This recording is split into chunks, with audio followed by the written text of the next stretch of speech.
జాగ్రత్త బిడ్డ, నోరుంది కదని ఇష్టానుసారంగా మనము మాట్లాడకూడదు. వీళ్ళు అన్న మాటలకి అతను హృదయం ఎంత బాధపడుతుందండి. ఇప్పటికే కష్టాల్లో ఉన్నాడు, చెప్పుకోవడానికి అమ్మ ఉంది, నాన్న ఉన్నారు, బంధువులు ఉన్నారు, ఉన్నా వారి ప్రేమకు నోచుకోవడం లేదని ఏడుస్తూ బ్రతకాలి కాబట్టి చావలేక అడుక్కు తిని బతుకుతున్నాడు, భిక్షమెత్తుకుని బతుకుతుంటే అటువంటి వాడిని చూస్తే ఏమనాలి? ప్రభువా, ఇడు మా ఊరుడే ప్రభువా, చిన్నప్పటి నుంచి గుడ్డడు ప్రభువా, ఒక్క మాట చెప్పు బాధ కూడా, ఆడు బ్రతుకు బాగుపడిపోద్ది, ఒక్కసారి ఆయన ముట్టు బాధ కూడా అనాలి. అవునా?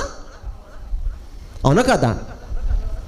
వాడిని ఆదరించట్లేదు, వాడిని ప్రేమించట్లేదు, వాడికి పట్టిన అన్నం పెడతలేదు, కానీ పైగా అతని మీద అతని కుటుంబం మీద తప్పుగా మాట్లాడుతున్నారు.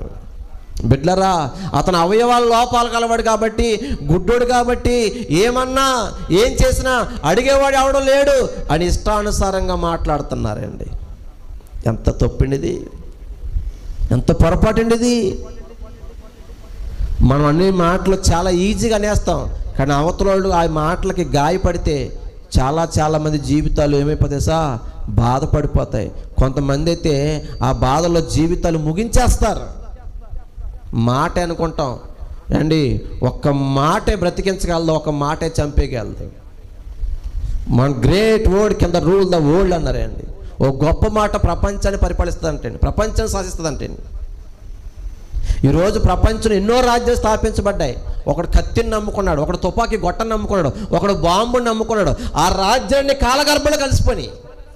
కానీ యేసయ్య అనే ఒక మహానుభావుడు, రాజాది రాజు, ప్రభులకు ప్రభు, ప్రేమ అనే ఆయుధాన్ని, ప్రేమతో కూడిన మాటలు నమ్ముకుని ఒక రాజ్యాన్ని స్థాపించాడు.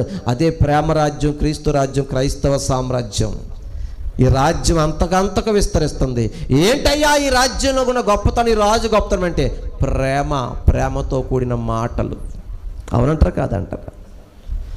తుపాకీతో కట్టిన రాజ్యాలు గాలగర్భంలోకి వెళ్ళిపోదా?